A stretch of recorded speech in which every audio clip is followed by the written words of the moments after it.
সোনা ভৌমিক, শুভ সন্ধ্যা মহারাজ। আমি সোনামণি ভৌমিক সোদপুর থেকে বলছি।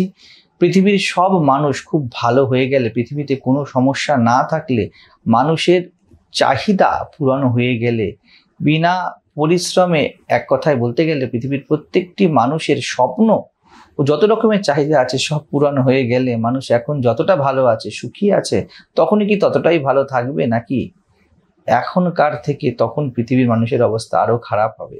এই বিষয়ে আপনার মতামত জানতে চাই। অনেক বড়।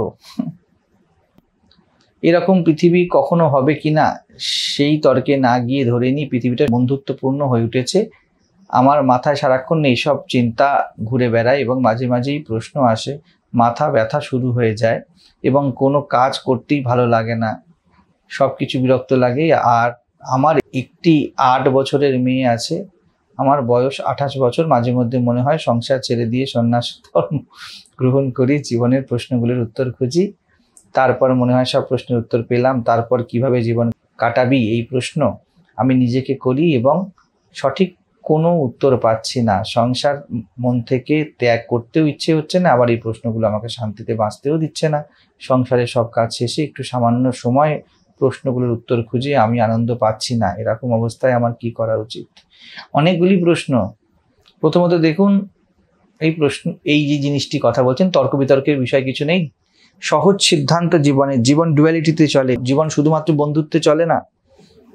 একটা সিদ্ধান্ত বলে নিন। আপনি যদি কালকে বলেন, মহারাজ আমি যদি কানের ফাঁক দিয়ে দেখতে শুরু করি তো কি হতো? কানে শোনার কাজে লাগে। আপনার শারীরিক কিছু একটি বিকৃতি এসেছে বা অ্যাবনর্মালিটিস এসেছে, স্বাভাবিক নয়। ঠিক তেমনি পৃথিবী, জীবন ডুয়ালিটিতে দাঁড়ায়। আমি একটু আগে বলছিলাম না, রাত দিনের সমবয়সী, বন্ধুত্ব শত্রুতার সমবয়সী। বন্ধুত্ব দাঁড়া, এই যে বলছেন পুরো বন্ধুত্ব পূর্ণ হয়ে যাবে, কি করে বুঝলেন ওটা বন্ধুত্ব যদি শত্রুতা না থাকে? কার প্রেক্ষিতে বুঝবেন বন্ধুত্ব? যদি বলেন আপনি যদি বন্ধুত্বপূর্ণ হয়ে যায়, পৃথিবীর লয় হয়ে যাবে, আর ভালো খারাপ হবার কিছু থাকবে না। যদি শত্রুতা পূর্ণ হয়ে যায়, তার লয় হয়ে যাবে। যদি শুধু আলো হয়ে যায়, অন্ধকার বলে কিছু না থাকে, আলো বলে এই আলো ভাবের লয় হয়ে যাবে। আলো ভাব অন্ধকার ভাবের উপর দাঁড়িয়ে আছে।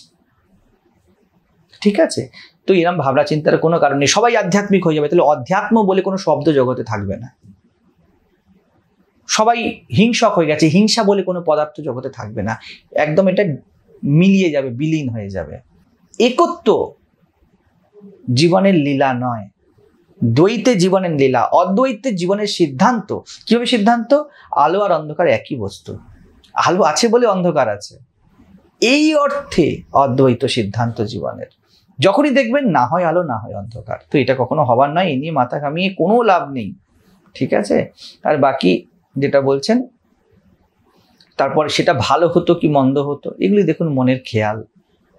যখন আমাদের মন, আমাদের ভাবনা চিন্তা এবং আমাদের বাহ্যিক জীবনের মধ্যে সন্তুলন কমে, তখন সত্যি সত্যি আমাদের জীবনে অনেক রকম এরকম চিন্তা ভাবনা আসে, যেটা আপনি করছেন। কারণ কিছু নেই। আপনি চান জেলে যখন মানুষ থাকে না, এরকম চিন্তা ভাবনা হয়, এরপর এটা হলে কি হতো। শুয়ে শুয়ে ভাবছে আকাশে তারা হলে কি, এখন যদি দিনের বেলায় তারা বেরাতো কি হতো। কারণ তার কিছু করার নেই, তার বাইরে যাওয়ার নেই। তো নিজেকে একটু আগে আমি বলছিলাম যে এইরকম সাইকোলজিক্যাল যে এক ডিলেমা, তার থেকে বের করতে হবে। আমাদের অবশ্যই চিন্তা আসতে পারে, আমি আপনার চিন্তার অসমর্থন করছি না, কিন্তু মূল বিষয়, মুখ্য বিষয় এটি যে এই চিন্তাগুলি আমাদের যেন পরিপূর্ণতার দিকে নিয়ে যায়। যে শেষের কথাটা একদম আপনার ঠিক জায়গাতে পৌঁছেছে, যে মাথা ব্যথা শুরু হয়ে যায়, কোনো কাজে বিরক্তি লাগে, কারণ আমরা যেন কোথাও এই মুহূর্ত পুরোপুরি বাঁচছি না। আমরা আমাদের সাথে ন্যায় করছি না। দেখুন, আপনি মা হতে পারেন, যদি নিজের সাথে ন্যায় না করতে পারি, আমরা আমাদের প্রিয়জনের সাথে ন্যায় করতে পারবো না। আমরা যদি শান্তিতে জীবন না কাটাতে পারি, জানবেন আপনার পাশের মেয়েটিকে আপনার ওই তন্মাত্রা সব সময় এফেক্ট করছে। ওর মধ্যে ওই অ্যাংজাইটি, এই যে দুশ্চিন্তা, এই যে বিরক্তি ভাব, এটা প্রবেশ করাচ্ছেন, এটা অন্যায় হচ্ছে। আগে নিজে তৃপ্ত বাঁচার চেষ্টা করুন। নিজের সাথে, আমি সহজ বোঝানোর জন্য বলি, কাগজ পেন নিয়ে বসুন, শ্রীরামকৃষ্ণ মা সদার সামনে দাঁড়িয়ে বললেন, বল মন তোর কি চাই, এটা আবিষ্কার করুন। এটা খুব প্রয়োজন। কি হতো কি না হতো, এই যে আপনি বন্ধুত্বের কথা বারবার বলছেন, এর থেকে যেন, আমি জানি না, আমি ভুলও হতে পারি, কেউ তো ঠিক হয় না, এর থেকে কি বোঝা যায় জানেন? সাইকোলজিতে আপনি বা ব্যক্তি শত্রুতার দ্বারা বড় অবসেসড আছে, সে বন্ধুত্ব খুঁজে বেড়াচ্ছে, সে বিপরীত দ্বারা বড় পীড়িত আছে জীবনে। তো যাই হোক, এরকম না হওয়াটাই শুভ। আমি প্রার্থনা করবো যেন এমন না হয়, আমি ভুলই হই। তো 28 বছর খুবই কম বয়স, অনেক ঊর্জা, অনেক শক্তি আপনার মধ্যে আছে। আপনি আপনার যে সমগ্র জীবন আছে তার সাথে নিজেকে ভালো করে বসান, বা যে জীবন আপনি বাঁচতে চাইছেন তা যেভাবে হোক বাঁচুন।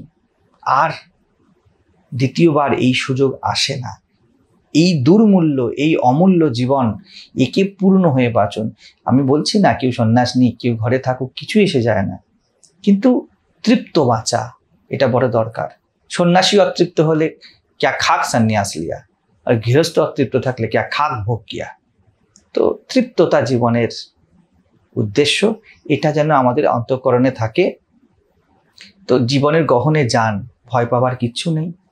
এতে আপনার সন্তানও সমৃদ্ধ হবে। আপনার দুশ্চিন্তার, আপনার মেন্টাল স্ক্যাটার্ডনেস এর ভাগ যদি সন্তান পায়, ঠিক তেমনি আপনার আন্তরিক গহনের, আপনার জীবনের সৌন্দর্যের, আপনার জীবনের হারমোনিরও ভাগ সে পাবে। আপনাকে চেষ্টা করতে হবে না। বরফকে আপনাকে ঠান্ডা করতে কোনো আলাদা এফোর্ট দিতে হয় না। বরফ হওয়াই আপনাকে ঠান্ডা করে। ঠিক তেমনি আপনার জীবনের গহনে প্রবেশ করে আমাদের মধ্যে এই ভয়টা থাকে, আমি যদি এরকম হয়ে যাই, এটা কে দেখবে, ওটা কে দেখবে, সেটা কে দেখবে। আপনার থেকে বড় কোনো সিদ্ধান্ত নেই, আপনার থেকে বড় কোনো কর্তব্য নেই। আপনার হাজবেন্ড, আপনার পরিবারের লোক, আপনার শ্বশুর শাশুড়ি, আপনার বাবা মা, যেই থাকুক না কেন, তারা সমৃদ্ধ হবেই হবে। জুঁই ফুলের মালা একটা এখানে রেখে দেবো, যেই আসবে সে তার গন্ধ পাবেই পাবে। তো নিজের প্রতি দায়িত্ব পালন করুন, যেন আমরা জুঁই ফুলের মতো সুবাসিত হয়ে ফুটি। এটা বড় দরকার। আমরা বলি না না, ওর জীবনে সুগন্ধ আনবো। কি করে আনবেন যদি আপনার ফুলই না ফোটে? তো এই চেষ্টা করুন, আমার মনে হয় ক্ল্যারিটি আসবে। চেষ্টা করেছেন, যাত্রা শুরু করেছেন, ধৈর্য রাখুন।